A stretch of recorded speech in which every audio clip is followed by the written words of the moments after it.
every revolution, there's one man with a vision. You can't handle the truth.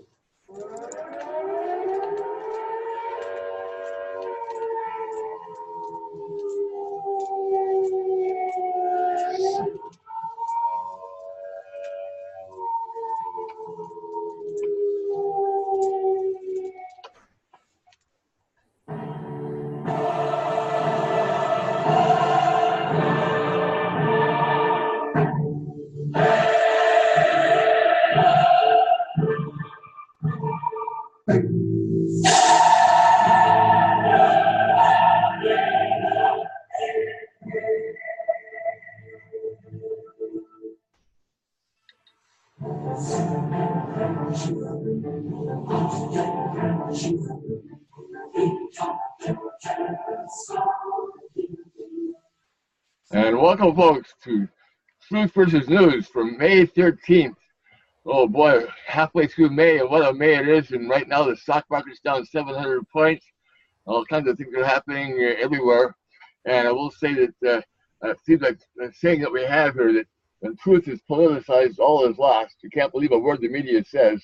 And it sure looks like they're manipulating the media and doing all kinds of things here. And we got a panel to straighten it all out and to say that we don't have any. Your fake news. Your fake news. No fake news here. We're splitting it all out for you. And it looks like it's overwhelming, though. So what's happening? Well, I better introduce you guys. Jim Fetzer, and Michael J., and Scott Bennett, the three best people in the world to straighten out what's really happening. Give us a straight shot, Jim. What's going on? Well, we're doing what we can, Don. We got new modes of fakery. It turns out they have videos now that can make anybody say anything you want. It's really disturbing stuff. Used to be that seeing is believing, but we are long past that. In fact, it extends to the 50th observance we're about to celebrate of the moon landing, which was fake. Notice here you have the lights above the set here, which weren't present on any real moon, by the way. Really? There's a fascinating video. I want to play parts of it where you get the idea. It's attributed to WikiLeaks.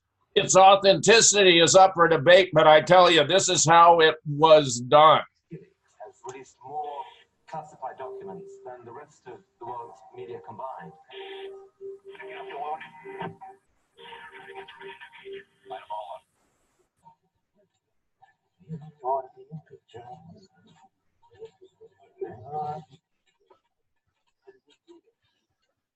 Not the best. Let's say it. The other one was Fred. I think that's awfully good. That one, the one before it was pretty good. We have about 15 seconds. Oh yeah, you got a lot of time. Yeah. I claim this land in the name of. What do you got now? Who's filming? Now move.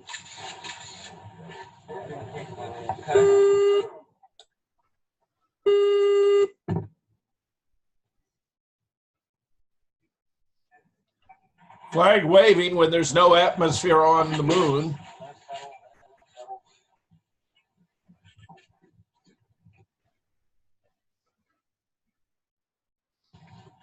Ready?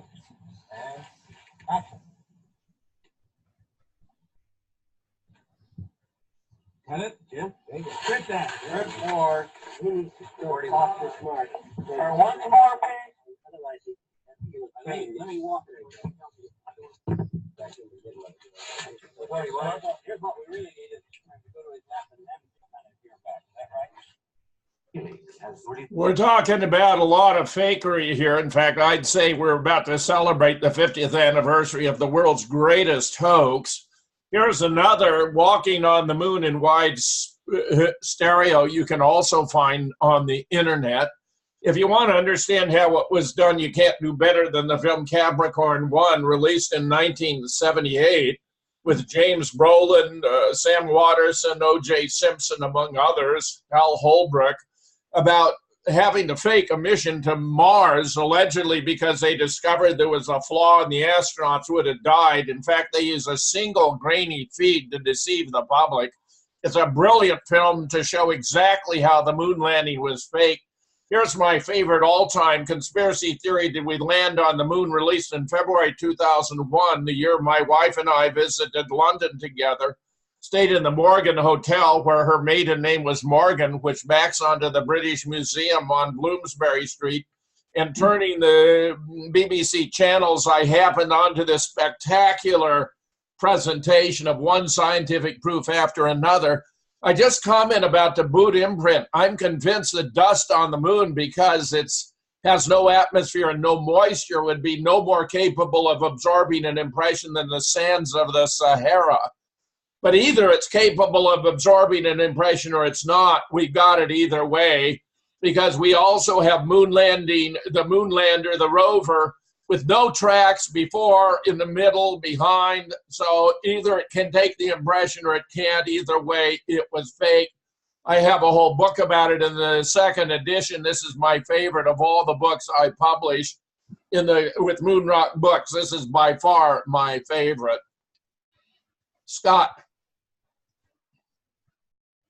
Well, I think you're right, Jim. This could be revealed as one of the greatest hoaxes in the world. It's staggering, the implications when you think about it. It immediately crumbles the house of cards of all reliability, all of faith and good credit that can be given to the United States government. And I think all of these things are really beginning to just crumble like an avalanche of boulders. And some of us are really waking up and getting out of the way. Others are going to fall on their knees and cry out for the rocks to crush on them, because they can't mentally, emotionally, or spiritually handle this revelation. The American people's identity is wrapped up in their perception of the government's integrity. Their integrity is reflected or transposed onto how they see the government. That's why they can't stand any suggestion of wrongdoing or untrustability by the government. And the other thing about this was, why was it done in the first place? Well, some of the justification could be it was a psychological operations to deteriorate a perceived Russian advantage or a Chinese-Russian advantage, or to impress upon them our superior advantage technologically, similar to Star Wars. The Star Wars concept by Ronald Reagan that was put forth was this notion that the United States possessed the superior laser satellite technology, which would have obliterated all hopes of enemies competing with the United States, and that was used to quicken, allegedly, the downfall of the Soviet Union. So I think the entire moon thing was a psyop for military, intelligence, strategic purposes. But still, lies have a way of really infuriating people when they are revealed. Jim? Yeah, I was going to say that all happened 50 years ago. We've been deceived for 50 years. But Fake news. Fake news. That's fake right. Go ahead. news. Michael J. At the highest levels of government, Mr. Nixon was involved in hiring the same man who gave us a 2001: A Space Odyssey. And it seems now that everyone that was in that film team creating this fake moon landing is now dead, and many from mysterious circumstances. The issue for me is that I don't believe we can get out of the low Earth orbit, because I believe in the firmament. It's made very clear in the Word of God. And I also believe that we have in America a huge parasitic organization, part of the military industrial complex, called NASA, which is draining America and putting us more and more in debt, because not only was it started out by a bunch of Masons and Nazis, anybody that can remember the movie The Right Stuff will see that illustrated, but the issue is that it's being an ongoing drain on resources and promoting lies about our ability to go into space, to go to the moon, to go to Mars. It's all been lies. And we've seen photographs that duplicate the Mars lander against a background that's been verified as someplace in Greenland. So they've had the Mars lander running around in Greenland pretending to be on Mars.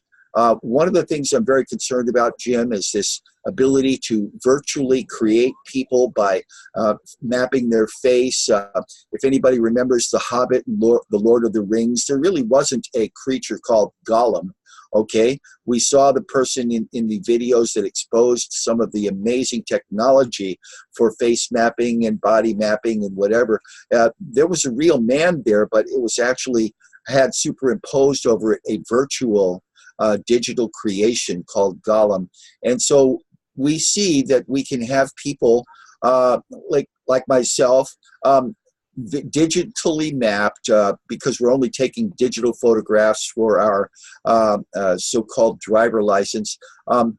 We're taking digital pictures of people so that we can actually recreate them and place their face on someone else, place their voice over someone else's script, and place us in places we never were. And all they need to do is find another 2 or 3 false witnesses, and they can say, yeah, we saw him. He was right there, and this is what he said. So the issue is, let's remember a quote where somebody said, in a less superior society, our technology will seem like magic.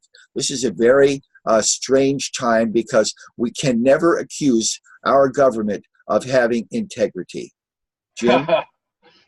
I think you got that right, Michael J. Oh, yeah. Hold on.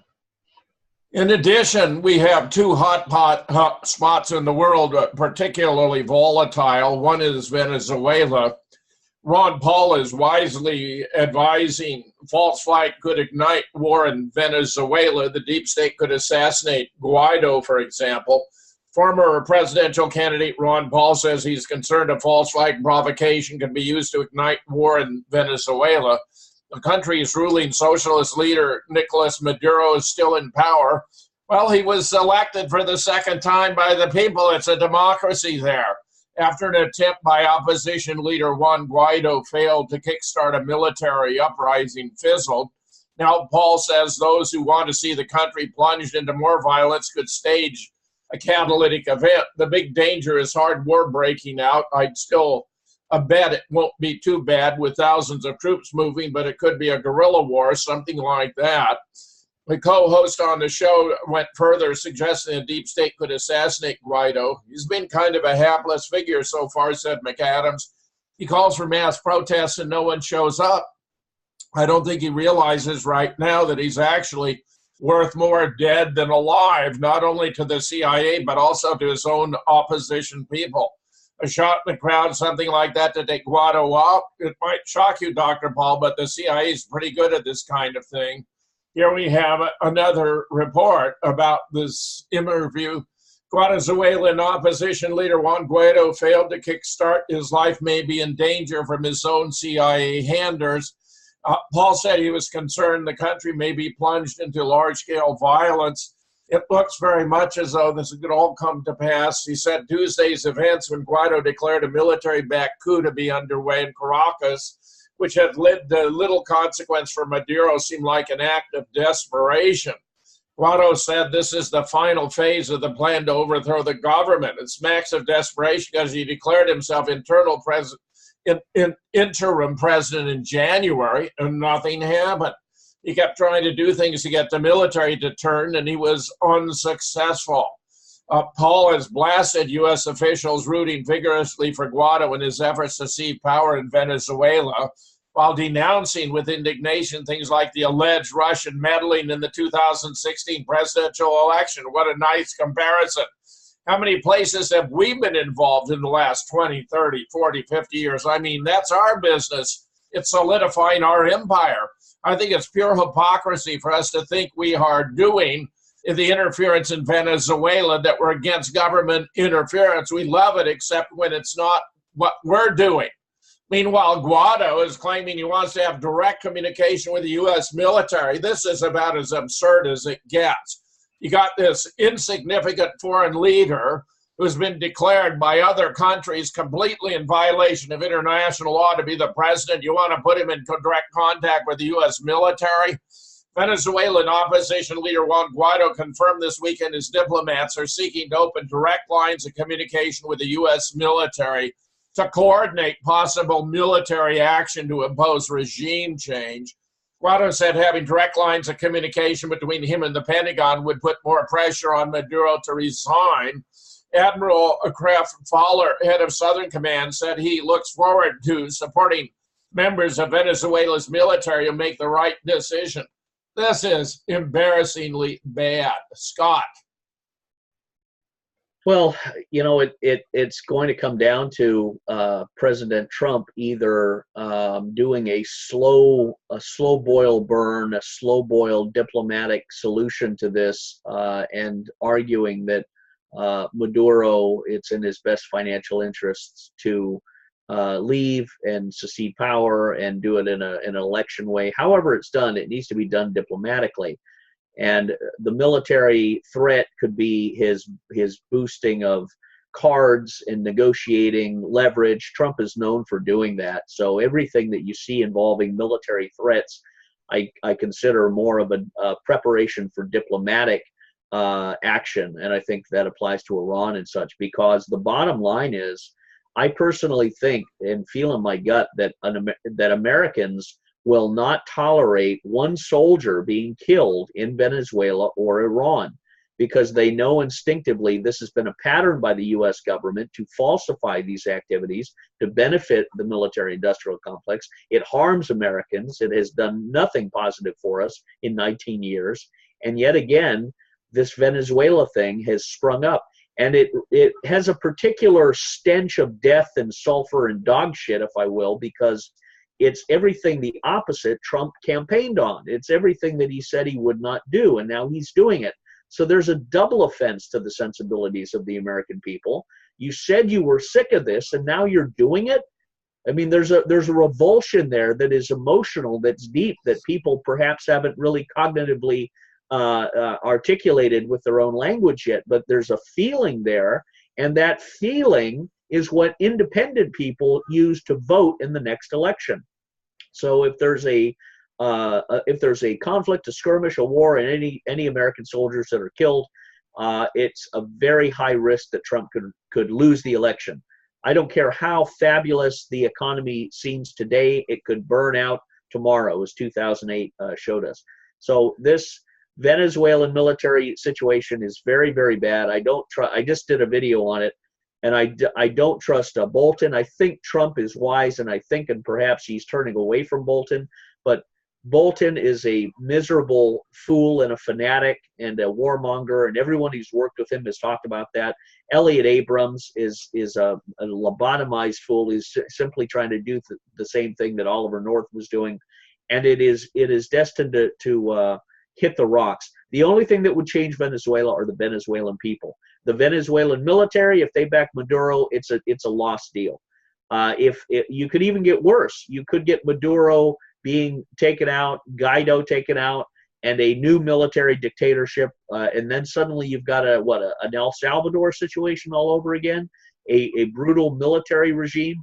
So things could go from bad to far worse if we're not careful. They could go good. We always want them to go good, but it has to be done with a diplomatic joint operation, I say, with the stakeholders, and Russia's a stakeholder. So there has to be some interplay with Russia. You can't simply start saying Russia all needs to get out, because you're throwing down the gauntlet, and they're not going to accept that. They've got financial interests. They got bills to be paid that Venezuela owes, and Russia is not going to bow to Donald Trump. They show him respect. Putin likes him. Putin doesn't vote for him, but Putin said, I liked him because he was going to normalize relations. And that's a very good thing. And Trump has an instinct for liking Russia. So he needs to really put this off on the back burner and ignore it for a while. I think he needs to fire Bolton and fire Pompeo before the 2020 election really starts whipping up, because then he can get fresh eyes and fresh people interfacing with these people. Let's not forget, Bolton also screwed up the Korea situation. So everything Trump does, every footprint Trump makes in the sand, Jim, John Bolton's behind him with a brush, erasing it or trying to spin it in a different direction. So he's undermining President Trump. Jim? It's appalling to me he should be in this position. He's a despicable person. Michael J. Scott made a really excellent observation here that Bolton seems to be a spoiler. Bolton has a record of this kind of bloodthirst. We're dealing with people that are not in any way representative of most of the American people. Bolton and Pompeo the Hutt seem to represent a Zionist deep state that is that most of us find despicable. My concern is that there is a possibility of war, but I believe although I believe it's being tampered and tempered by Russian and Chinese influence down there, and also the Cubans. I also see that what's going on is we're witnessing something that's putting America in a place where there's no strong confidence anymore in the direction we're going. And I think that this has caused confusion. Let me say it this way, that many people like Bolton and Pompeo and others that have made their whole life about disseminating deception and rejecting the truth, these people, I believe, become more and more infected with not actually being in the grasp of reality. I think that they are delusional. And I think that what we're seeing is that Mr. Trump, we're watching Mr. Trump in his learning curve right now, but not only Mr. Trump. I think the Central Americans, I think the South Americans, I think people all over the world are actually beginning to get it. Because of truth tellers, because of the internet, we're beginning to see what's going on. And I think this, what looks like a stalemate, is actually the evidence that people had confidence, just like people knew that Hillary Clinton would win. I mean, they had it all sewn up with massive levels of corruption and voter fraud and everything like that. But the groundswell of people that are beginning to recognize the difference between the truth and the lie is growing. And I think that we need to recognize also that the wicked devour their own. Although Guido was trained by the Jesuits in George Washington University, they will easily sacrifice one of their own because they do not value the lives of others. And finally, there's been at least 40,000 people killed as a result of American sanctions and are hijacking their grid, their power grid. 40,000 people dying, rather, as a result of these sanctions and the starvation. And I believe what we need to see is China and Russia start feeding the Venezuelan people, and the Cubans start feeding the Venezuelan people, because I don't think either one of them can afford to allow this kind of regime change to succeed anymore. Jim? I'd just like to get out this one saying here, if I could, about before serving a country who the government is serving. Okay, go ahead. Well, the inhumanity of the United States toward other countries. I mean, 500,000 Iraqi infants died when we imposed a no-fly zone over Iraq. The other area, of course, of a special hotspot is in Iran and the Mediterranean, where it turns out that the U.S. acted on a vague Mossad tip when it sent a strike group to the Middle East. This is embarrassingly bad. The U.S. aircraft carrier group and bomber task force, including B-52s, by the way, were deployed to the Middle East after a tip-off on a credible threat from Iran, which came from Mossad, which means they're setting it up for a false flag. At an April 15th meeting in Washington, Israeli National Security Chief Meir bin Shabbat passed along a warning to John Bolton. Notice the nice tie there. The information Bolton received was left vague. The attack could hit a U.S. target in the Persian Gulf, or maybe Saudi Arabia, or maybe the United Arab Emirates. It's still unclear to us what the Iranians are trying to do and how they're planning to do it, one senior official said. But it was clear an unspecified event would take place sometime in the future, which would have unstated consequences, not adding that it would be perpetrated by the CIA and the Mossad to blame the Iranians. The Axios report was corroborated by a separate report from Israel's Channel 13 journalist Barak Ravid, who claimed Israel had handed over information to the U.S. about an alleged Iranian plot to target U.S. interests. I mean, this is a classic precursor to a false flag. However elusive the bait, Washington eagerly dashed to bite, deploying the USS Abraham Lincoln in a bomber task force in a maneuver just happens to play right into Israel's hands. Under the Trump administration, the U.S. has been parodying Israel's hardline policies toward Iran, the Jewish state's regional arch rival, first withdrawing from the landmark 2015 nuclear deal, then hitting Tehran with fresh rounds of sanction. And Washington has formally designated the Iranian Revolutionary Guards as a terrorist organization. Bibi Netanyahu laid bare his relationship with Trump, saying the terrorist listing was done at Netanyahu's request. Acting Secretary of Defense Patrick Shanahan, who's been nominated to become the Secretary of Defense, not merely acting, did not specify the source of the valuable intelligence, tweeting only deployment of the strike group represented a prudent repositioning of assets in response to indications of a credible threat by the Iranian regime, really setting it up for a fake attack. The Mossad does not have the most trustworthy record when it comes to intelligence on Iran. It was likely the Mossad who in 2004 passed fabricated documents to Iranian opposition group MEK, which falsely portrayed Iran's civilian nuclear energy program. Meanwhile, we have a very nice expose on a channel called Israeli News Live that Bolton's Iranian thugs have been busted planning an attack on the U.S. naval forces, just as we are describing here. I believe that is the plan. Meanwhile, oil jumps after the Saudis claim 2 tankers were attacked as Iran tensions grow. This seems to me to be perfectly part to make us think, make the American people believe that Iran's a bona fide threat, when nothing could be less in the interests of Iran than an attack on U.S. forces in the Mediterranean or the Persian Gulf in general. Embarrassingly bad. World War III, a top Iranian official taunts Trump. Are they ready for war? Especially when Israel is within our range. The Iranians, and this can also be, by the way, further propagandistic move to make it look like Iran is itching for a war. The Iranians are openly threatening to start firing missiles at Israel if Trump decides to attack Iran. And this threat should not be taken lightly because Iran has highly sophisticated ballistic missile arsenal, and Hezbollah is about 150,000 missiles pointed at Israel. All this could come to pass. A senior Iranian official on Sunday dismissed the U.S. military buildup as psychological warfare, saying the U.S. will not attack for fear of provoking an Iranian assault on Israel. The U.S. military forces deployment in the Persian Gulf is more the nature of psychological warfare. They're not ready for a war, especially when Israel is within our range.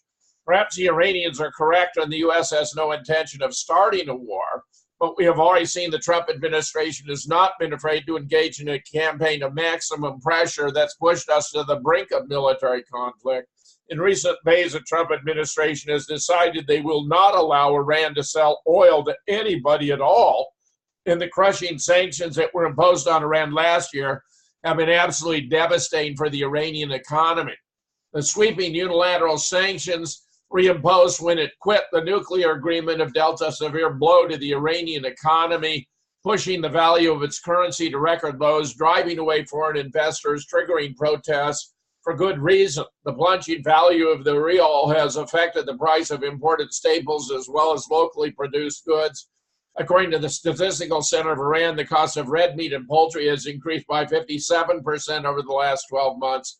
Milk, cheese, and eggs by 37%, vegetables 47%. The Iranians are growing deeply frustrated, and they appear to be convinced that an alliance headed up by the U.S., Israel, and Saudi Arabia would love to see a regime change in Iran. Consider the following remarks from Iran's foreign minister. And as Iran's foreign minister, Javad Zarif, said, Tehran is convinced of what it calls the Plan B team. Bolton, Bibi, bin Salman, and bin Zayed, the last 3 being Israeli Prime Minister Benjamin Netanyahu, Saudi Crown Prince Mohammed bin Salman, and Mohammed bin Zayed, the Crown Prince of Abu Dhabi, an effective ruler of the United Arab Emirates, are determined to force regime change in Iran. Trump says the pressure will bring Iran to its knees. I doubt it, but they can think it. Scott. Well, Iran as a personality is not inclined to fall on its knees. They have a very courageous spirit. They are very they're very disciplined, and they've been pounded by these sanctions and this alienation campaign for 40, 50 years, since the 1979 revolution and the slow war of attrition, which the U.S. has been engaging in against Iran since Reagan and then Bush and everyone after that. There's been no stop. So Iran has established itself independently, and they have I was there last was it May, and for the New Horizons conference, and I spent a lot of time with them. I watched them very carefully. I thought they were very hospitable people, very good-natured. I never saw any police cars or sirens or disorder.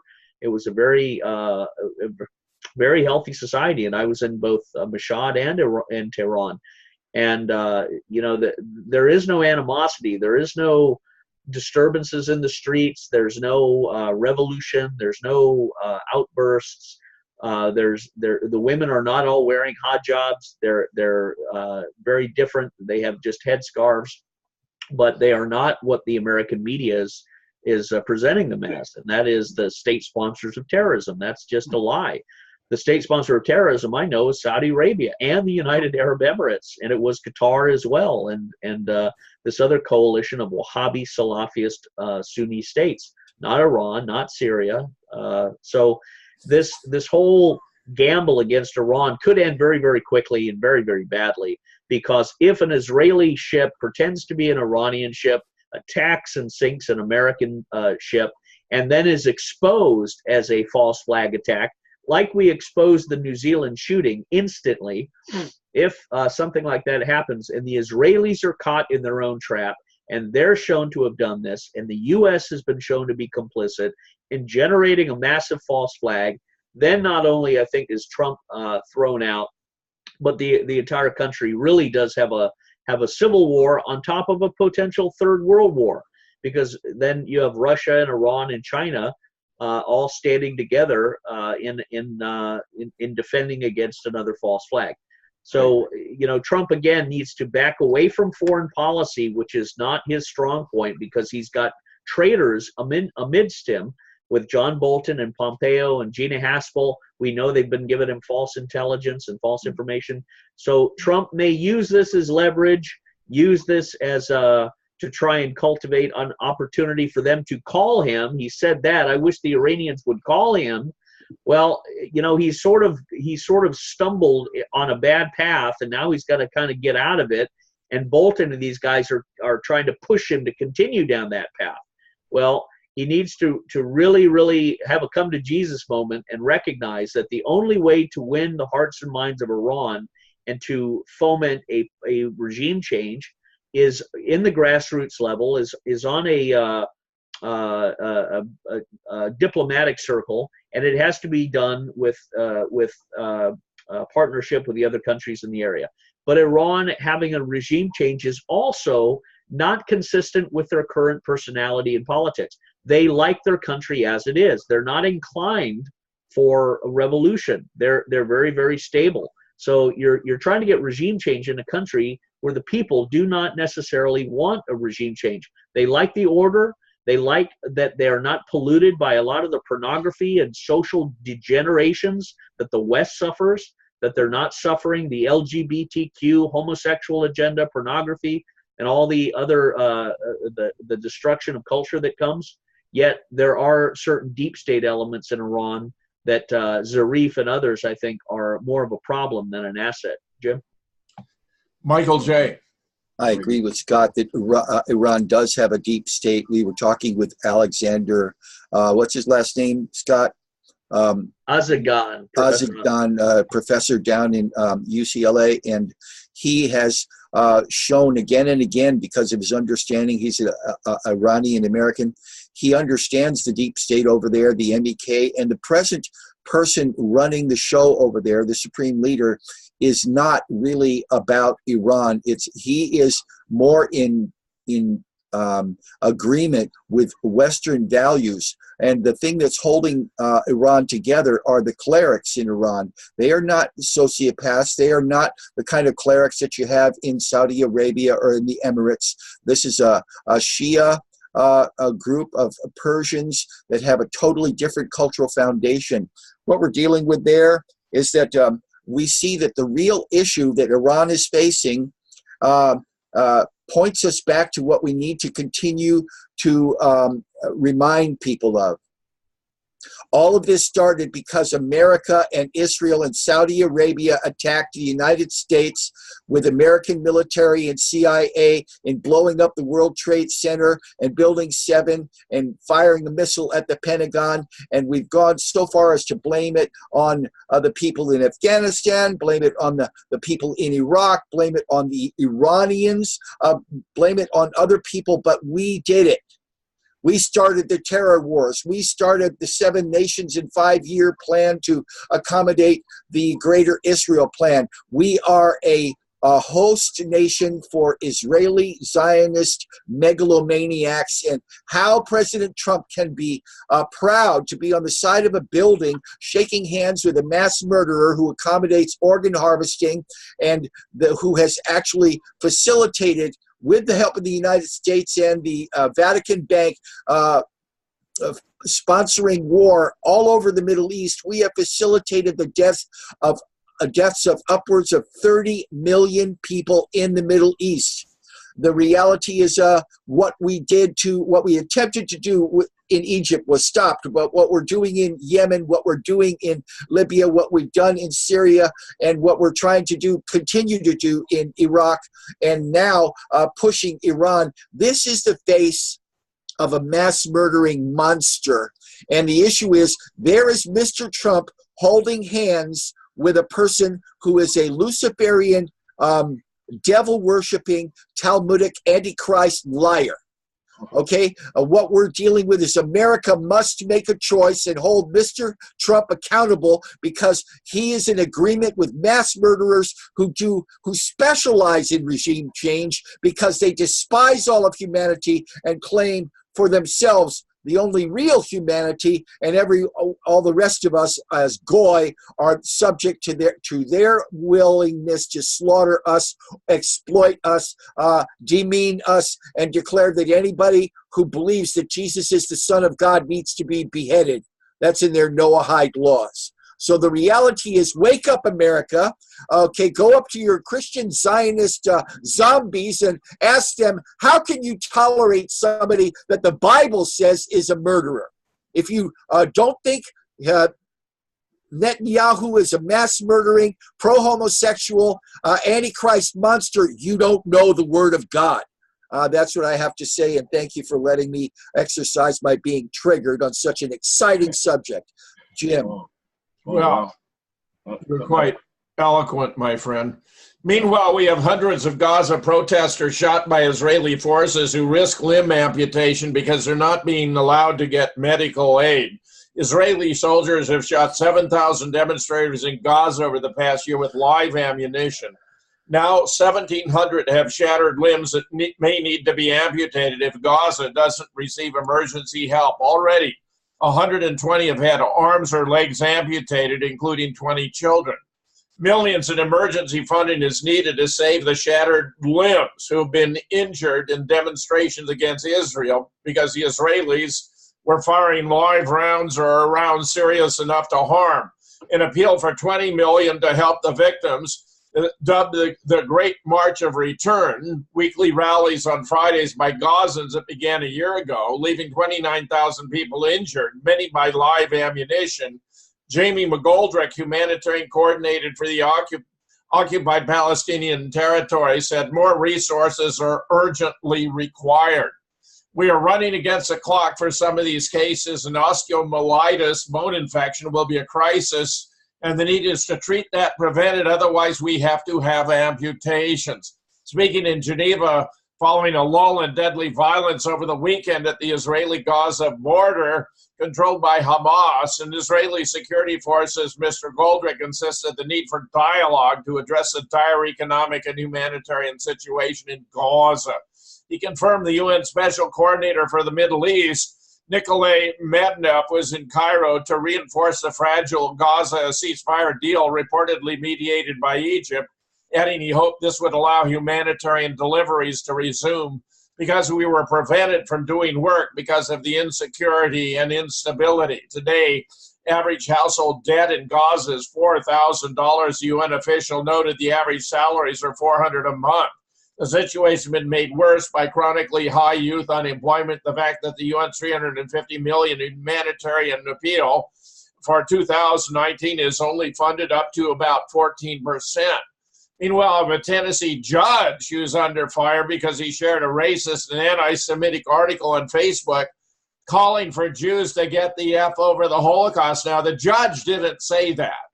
He reposted a tweet or a blog that he thought was interesting in which that was said. And he's being assailed for it.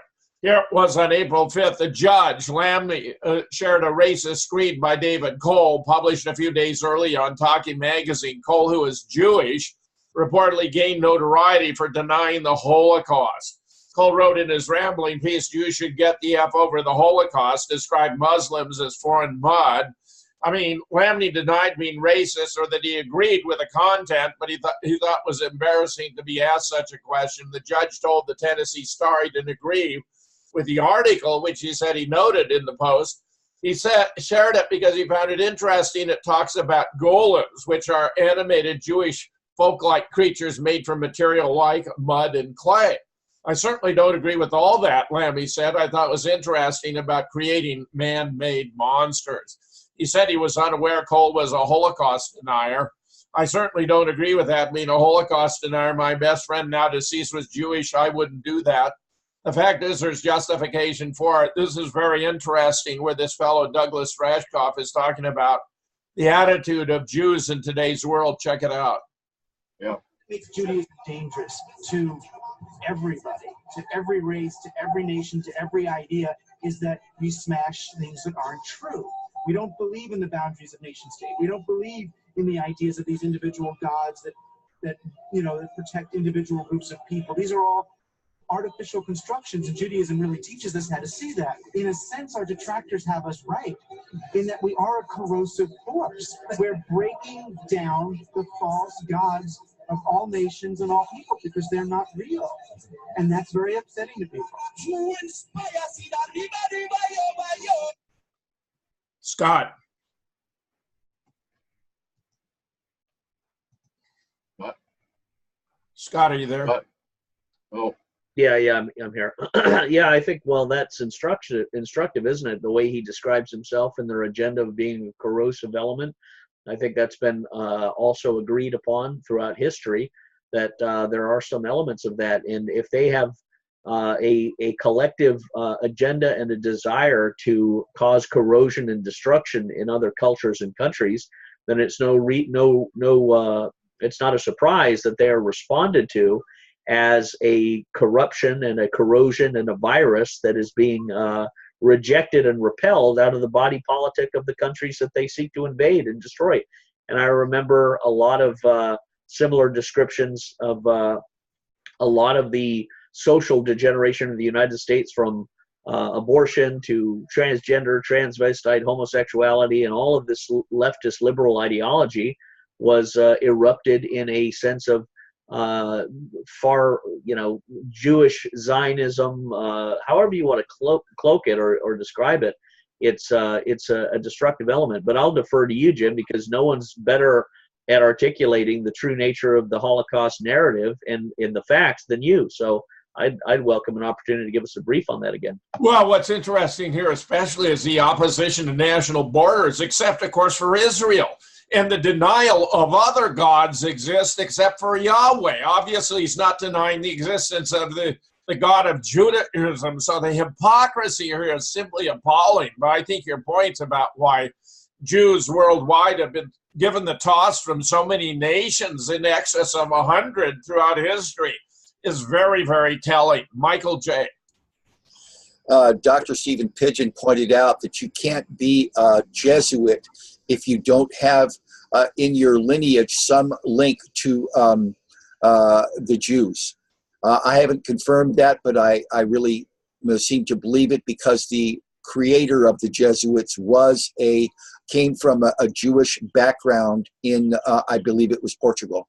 Anyway, the issue is the Jews' hatred for the God of Abraham is being masked. They believe that they believe in the God of Abraham, Isaac, and Jacob, the God of the Torah, that is the books of Moses, but they don't.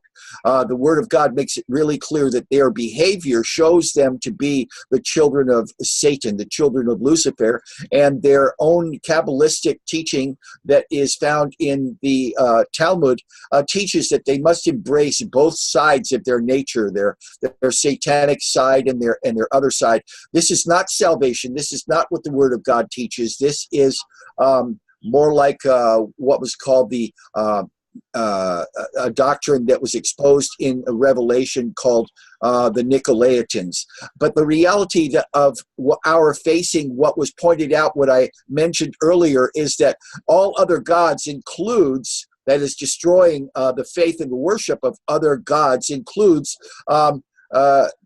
declaring all Christians to be idolaters because we believe that Jesus was the Son of God, literally God in the flesh, the Word made flesh that dwelt among us, who as the sinless Lamb of God revealed in scriptures throughout the Old Testament, including Isaiah 53, Psalm 22, and all the other Psalms, really. They were all pointing to the Savior that Israel rejected and facilitated to be murdered, even like it was prophesied in Psalm 2. The reality is they did hate the Lord's anointed and put him to death. But what they're dealing with right now is that they are marshaling their forces with other dark forces from the Luciferians in the Vatican for a war against people. And this is why we see symptomatic of this war. Mostly they're targeting Christians. Throughout the world, they are targeting Christians. They're targeting them by paying for these savages in Africa to murder Christians. They're targeting Christians in the South Pacific, all over the place, especially in places that had a peace with Christians. These Christians are now being driven out of their homes, and many people in Palestine were Christians that had lived there in families for hundreds of years. So what we're looking at is that why are we still dealing with the Holocaust? Well, the Holocaust was something they needed to promote for their own witchcraft beliefs in order to justify in their own minds why they were going to be brought back into the land that God threw them out of almost 2,000 years ago. The reality, though, is the real Holocaust in the 20th century, including the Bolshevik, that is the so-called Ashkenazi Jews that were atheistic, go into Russia and kill 60+ million Russians. And they were also part of financing the destruction of China because we supported the communists over there with the help of the United States State Department and raised up a man trained by the Skull and Bones. His name was Mao Zedong, who killed 64 million Chinese in order for them to have their new world order under a one world government whose center is going to be in Jerusalem. That's what they're pushing for. That's what the Noahide laws are about. That's why they're chanting in the streets, we want Mashiach now. But the reality is the Mashiach they want will be the prophesied Antichrist. Jim? Well, just for the record, of course, I am an agnostic and I don't take stands on these religious views because as a professional philosopher, I recognize that belief in God is an article of faith. It's not a matter that can be subjected to rational proof, nor can it be subjected to rational disproof, so that atheism, as much as theism, is not a rational position, but no minister or rabbi or priest would deny it. That's why it's an article of faith. That also means one can believe with complete conviction in their conception of a deity without any fear of refutation, because it's not amenable to refutation on logical or empirical ground. Meanwhile, turning to domestic politics, the Nadler-led Judiciary Committee Democrats vote to hold Attorney General Barr in contempt. led by House Judiciary Chairman Gerald Nadler. 24 Democrats on the Judiciary Committee outvoted the 16 Republicans, told Attorney General William Barr in contempt of Congress for refusing to hand over an unredacted copy of the Mueller report. Anyone familiar with the requirements for judicial procedure understand he could not, under law, have handed over an unredacted copy, but only a redacted copy. So this is really quite an absurdity. This is political theater. The vote may have been anticlimactic since it seemed unlikely the Democrats would cool their own jets in the ongoing effort to attack the Trump administration by whatever means necessary. And going after the Attorney General just appears to be the strategy du jour, or of the day. The Mueller report on Russian interference did not make the left happy at all, since liberal commentators and politicians have been promising for months it would bring about the downfall of the Trump administration, even his impeachment. Barr told Congress he had determined there was not enough evidence to pursue any action against the president, meaning even for obstruction of justice. Meanwhile, we also have a report also from Nadler that Mueller too won't appear before Congress next week. And it appears that he would be too much on the hot seat. Too many questions would be asked by the Democrats about the origins of the whole investigation, and it would become clear that since there was no specific crime to investigate, the appointment itself was improper, which Mueller himself had to have known from the beginning. So if we're not getting Barr, we're not getting Mueller either. Meanwhile, Trump Strangelove, how America learned to worry and hate the empire. President Trump seems to be making Americans hate the empire again by embracing war, or maybe only pretending to do so, against Iran, Venezuela, Cuba, North Korea, who knows where else. One thing to bear in mind about Trump is critics tend to instinctively oppose anything he is for, regardless of what they may have thought in the past. Here we have a comparison of the eerily similar rhetoric behind George W. Bush's push for war against Iraq, and the Trump administration drumbeat for war against Iran, featuring Secretary of State Pompeo, John Bolton, and Trump's personal attorney, Rudy Giuliani. There's very similar, very, very common rhetoric. The twist: this particular attack on Trump was pushed by MoveOn.org, a Democrat or activist group set up in 1998 to oppose the impeachment of President Bill Clinton and bankrolled by George Soros. These are the same Democrats, mind you, who did nothing to oppose Clinton's 1999 war on Yugoslavia, Obama's 2011 intervention in Libya, or the actual Iraq war for that matter. But now they warn against war with Iraq because Orange Man bad. Recall, however, Trump himself has repeatedly denounced the Iraq war, indeed used that to bludgeon Jeb Bush during the 2015 Republican primaries, obliterating the candidate the establishment and media thought would be the front runner. Then in 2016, Trump delivered a blistering foreign policy speech denouncing nation building and wars of conquest around the globe in favor of America first. Oh, the establishment in Washington wailed and gnashed their teeth, but took comfort in the knowledge that Trump could never, ever possibly be elected. Every single media outlet told them so after all, and then it happened anyway.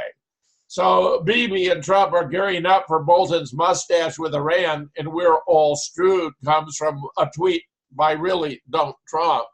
When the unthinkable happened later that year by Trump being election, the establishment launched every possible effort to resist and sabotage his agenda, primarily by means of the Russiagate conspiracy theory.